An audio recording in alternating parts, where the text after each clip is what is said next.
The summer of 1683. On the banks of the Danube, outside the walls of Vienna, the largest army Europe has seen in a generation is digging in for the kill. It is the army of the Ottoman Empire, the most powerful state in the world, and it has come to take the city that has defied it for a century and a half.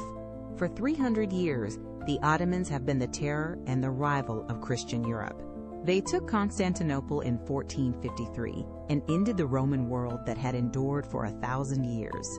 They swept through the Balkans, crushed the Kingdom of Hungary, and turned the Mediterranean into a battleground. Now, under the command of the Grand Vizier Mustafa Pasha, they stand before the gates of the Habsburg capital, and beyond it lies the open heart of Europe.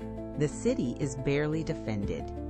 The Holy Roman Emperor, Leopold I, has fled west with his court, leaving behind a garrison of perhaps 15,000 men under a stubborn commander named Ernst Rudiger von Starhemberg. Against them stand well over 100,000 Ottoman troops. Through the long weeks of July and August, the siege grinds on. Ottoman engineers tunnel beneath the great walls and pack the tunnels with gunpowder, blowing breach after breach in the defenses. Inside, the defenders starve, sicken, and die at their posts, their numbers dwindling by the day.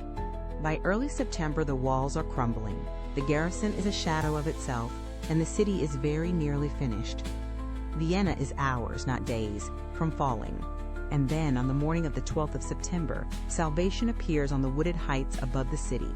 A great relief army has assembled from across Christian Europe, Habsburg troops, soldiers of the German states, and above all, the magnificent cavalry of the Polish-Lithuanian Commonwealth, led by their warrior king, John III Sobieski. All day, the coalition fights its way down the slopes of the Kahlenberg toward the Ottoman camp. And then, in the failing light of late afternoon, Sobieski unleashes the blow that will echo through history, a charge of some 18,000 horsemen, the winged hussars of Poland at their head, thundering downhill in the largest cavalry charge the world has ever seen. The exhausted Ottoman army breaks and shatters. Mustafa flees for his life and will later be strangled on the Sultan's orders for his failure. Vienna is saved. It is the turning point of an age. After 1683, the Ottoman tide, which had risen against Europe for 3 centuries, begins its long and permanent retreat. The Habsburgs go on the offensive, and within a generation they have driven the Turks out of Hungary for good. Europe, its heartland secure, turns its restless energy outward, to the sciences, to the Enlightenment, to the building of the global empires that will make the West the master of the modern world. All of it downstream of a single afternoon on a hillside above Vienna, when the relief arrived with the city on the very edge of ruin. That is the history written in our world, but our world is only one of many. Time runs in branches, and every branch turns on a single moment that might have gone another way. A relief that arrives in time, or a relief that arrives too late. A wall that holds for one more day, or a wall that does not. Somewhere in that endless web of what-ifs lies a reality where Vienna fell, where the gateway to Europe swung open, and where the crescent flag flew over the heart of a continent. Let us cross over and follow that world all the way to its end. The moment of divergence comes in the first days of September, in the last desperate hours of the siege, before ever the relief army descends the Kahlenberg. In our timeline, the battered walls hold just long enough. In this one, they do not. A final great mine brings down a whole section of the ramparts, and into the breach pours the full weight of the Ottoman assault.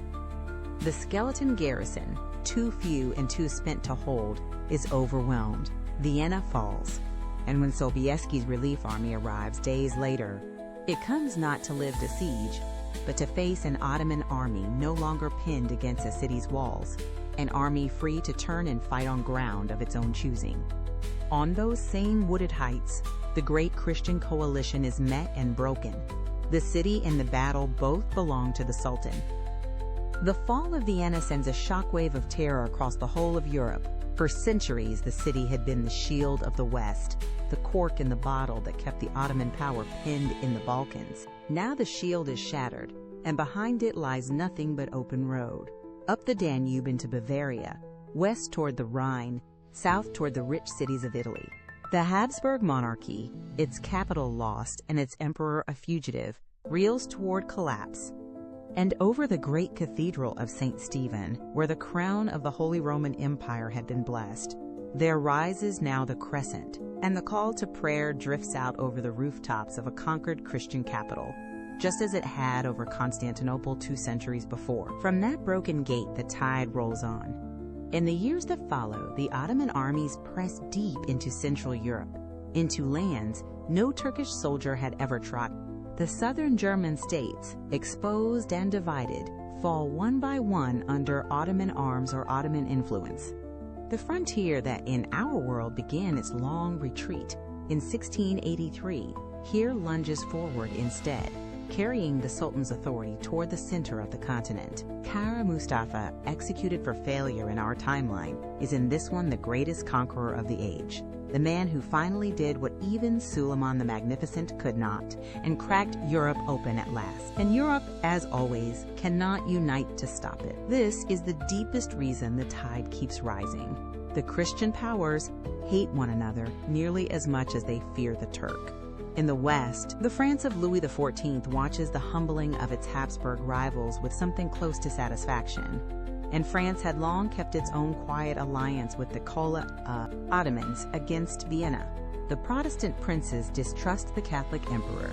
The Catholic kings scheme against one another. And no power will spend its blood to save a neighbor it would rather see brought low. The very disunity that made Europe so violently creative makes it, in this hour, fatally unable to combine. The Ottomans advance into the gaps between enemies who will not stand together.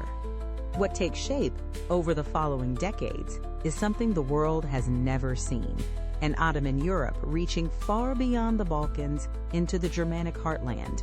The empire governs its new lands as it has always governed, through the millet system, which leaves each religious community to run its own affairs under its own leaders, Christian and Jewish and Muslim alike. Minarets rise beside church towers.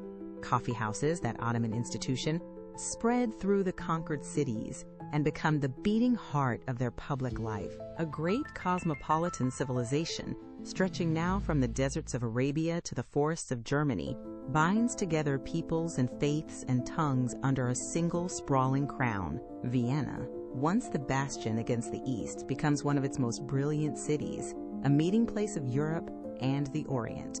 And the balance of the entire world tips on its axis.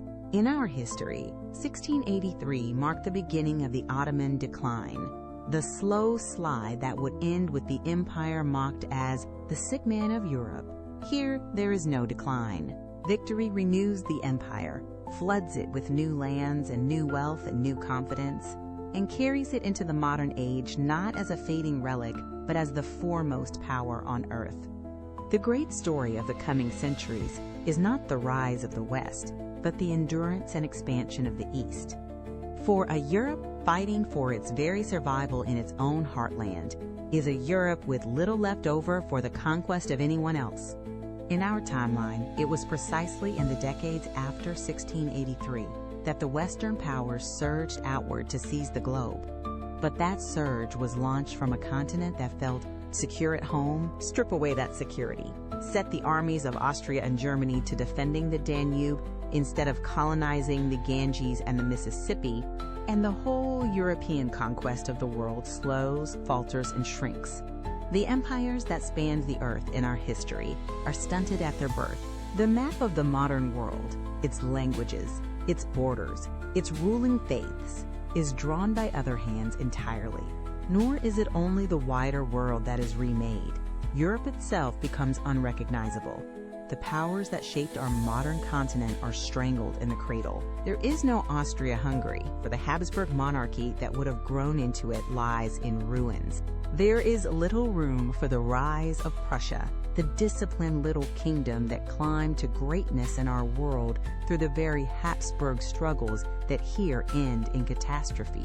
And so there is no Prussian-led Germany, no unification of the German nation as we would come to know it.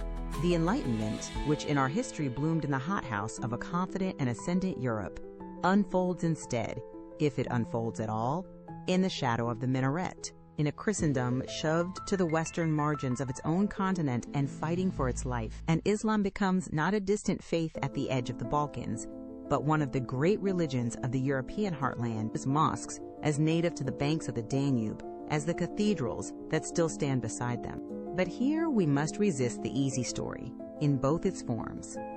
It would be wrong to paint this as a darkness swallowing the light, for the Ottomans were no horde of barbarians. They were the heirs to one of the most sophisticated civilizations of the age, and their empire was, in many ways, more tolerant of religious difference than the Christian Europe of its day. It was to the Ottoman lands that the Jews expelled from Spain had fled for refuge. It was under the Sultan's law that faiths forbidden elsewhere were left in peace. For some, an Ottoman Europe might have meant not oppression, but a wider freedom. And yet it would be just as wrong to paint it as a liberation, for conquest is conquest. Cities were sacked, peoples were subjugated, and the empire took its famous levy of Christian sons to fill its own ranks. Whether that vast and varied realm could even have held together or would have cracked under its own weight as our Ottoman Empire eventually did, no one can say. It would have been neither a paradise nor a hell. It would have been simply a different world. And whether Vienna was saved or conquered depends entirely on where one is standing when the flag goes up. Follow that road to its end, and you arrive at the vertigo beneath the whole of modern history. The world we know, the world of Western empires and the European Enlightenment, of a Christianity that spread to every continent, and a map drawn largely in London and Paris and Madrid, did not come to be because the West was destined to rise. It came to be because a besieged garrison held its crumbling walls for a few more days, and a relief army crested a wooded hill at the last possible hour, and a king of Poland loosed his cavalry down the slope while there was still a city left to save.